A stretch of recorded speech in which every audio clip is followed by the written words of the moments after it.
मैं एक जवान शादीशुदा महिला हूँ। मेरी उम्र करीब 30 साल है और मेरी करीब 1 साल पहले ही शादी हुई है।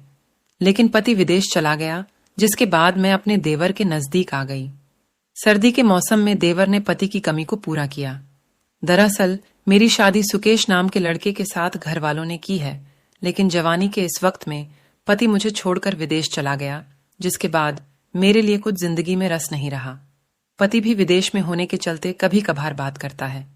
शादी से पहले मुझे विश्वास था कि मैं उससे प्यार करना सीख सकती हूँ और मैंने किया भी, लेकिन वह अभी तक मुझसे प्यार नहीं कर पाया है। मैं हमेशा उसके प्यार के लिए तरसती रहती हूँ। मैं जब भी उससे बात करने की कोशिश करती हूँ, वह काम में व्यस्त होने की शिकायत करता है। उसके पास मेरे साथ वक्त बिताने के लिए बिल्कुल भी समय नहीं है। वह मुझ पर ज्यादा ध्यान नहीं देता। सच कहूं तो मैंने अपने जीवन में इतना अकेलापन शादी से पहले कभी महसूस नहीं किया था। सुकेश के साथ चीजें बेहतर नहीं हो पाने की वजह से मैं अपना सारा समय अपनी सास के साथ बिताने लगी। सौभाग्य से वह एक बहुत ही प्यारी और देखभाल करने वाली महिला है। वह भी मुझसे बात करना पसंद करती है। उनके साथ मेरा समय अच्छे से कट जाता है। लेकिन जब रात आती है तो मुझे भी लगता है कि दूसरी महिलाओं की तरह मैं भी अपने पति के साथ पल बिताऊं, लेकिन मेरी किस्मत में ऐसा नहीं था। हमारी शादी को 1 साल ही हुआ है। ऐसे में हम कुछ ही बार हुए हैं, वो भी उसके मूड के हिसाब से। मेरी जरूरतों और चाहतों की उसने कभी परवाह नहीं की थी।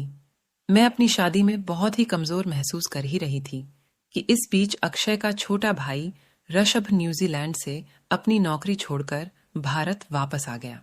मैं उससे पहली बार मिल रही थी। मैंने उसे शादी में नहीं देखा था। ऐसा इसलिए क्योंकि उसे उस समय वापस आने के लिए वीजा नहीं मिला था। ऐसे में जब वह वापस आया तो मैं उसे देखकर पूरी तरह दंग रह गई। ऐसा इसलिए क्योंकि ऋषभ देखने में बहुत ही हैंडसम है। उसके पास न केवल अच्छी खासी हाइट है, बल्कि उसकी आवाज भी बहुत ही अद्भुत है। उसके साथ बातचीत करने के बाद मेरे दिमाग में जो पहला विचार आया वह यह कि वो लड़की कितनी भाग्यशाली होगी जिसे अपने पति के रूप में ऋषभ मिलेगा। ऐसा इसलिए भी क्योंकि उसका नेचर बहुत ही कमाल का था। वह न केवल सबकी देखभाल करता था, बल्कि उसकी इस अदा पर मैं भी उस पर मरने लगी थी। ऋषभ इतना हैंडसम था कि मेरा ध्यान उस पर से हट ही नहीं रहा था। मैं नहीं जानती कि मुझे क्या हो रहा है, लेकिन धीरे धीरे मैं उसके प्यार में पड़ी गई। ये सब मेरे साथ इसलिए भी हो रहा था क्योंकि मेरा पति मुझ पर बिल्कुल भी ध्यान नहीं देता था। मैंने ऋषभ के साथ नजदीकियां बढ़ानी शुरू कर दी थीं। मैंने उसे हर दिन खाना देना शुरू किया। मैंने उससे न्यूजीलैंड में उसके जीवन के बारे में बात करना भी शुरू किया। इसी बीच एक दिन मैंने उसे डेटिंग ऐप पर लड़कियों की जांच करते देखा। वह चुपके से लड़कियों की प्रोफाइल चेक कर रहा था।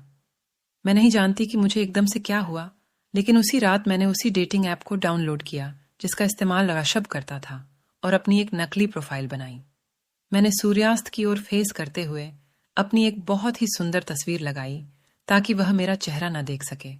यही नहीं, जैसे ही मैंने एक दिलचस्प बायो ऐड किया, वह मुझसे कनेक्ट हो गया। हम दोनों आपस में बहुत सारी बातें करने लगे।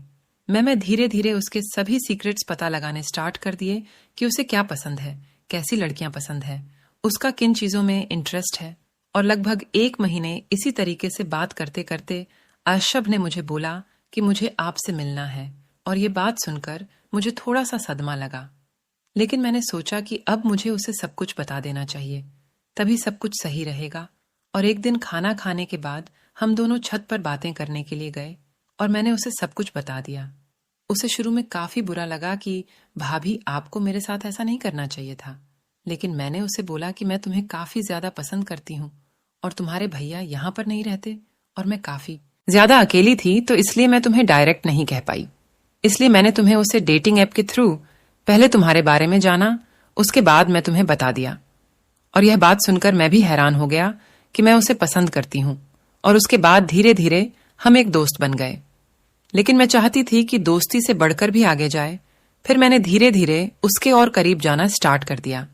उसके गर्लफ्रेंड्स, उसके पास्ट के बारे में जाना कि उसे कैसी लड़कियां पसंद है, और मैं भी धीरे धीरे ऐसे ही बनने लगी। और फिर एक दिन हम दोनों साथ में मूवीज देखने के लिए गए थे और मैं उसके पीछे बाइक पर बैठी थी।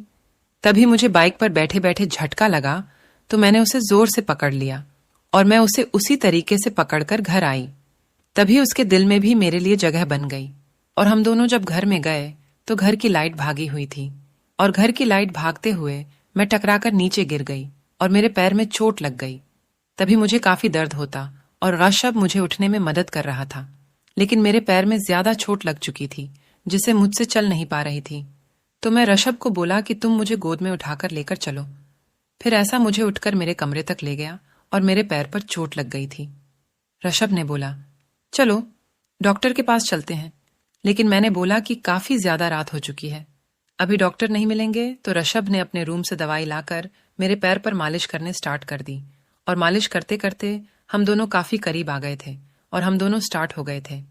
फिर हमने क्रिकेट खेलने स्टार्ट कर दिया और रशब ने लगभग 4 विकेट लिए, लेकिन मेरा तब भी मन नहीं भरा। मैं रशब को लगभग 8 से 10 बार क्लीन बोल्ड कर दिया था, तब जाकर मुझे कुछ शांति मिली और अब हम रोज क्रिकेट खेलते हैं। इसी तरीके से मैं रोज दिशा को 3 बोल कर देता हूँ और हम आप पूरे मजे लेते हैं।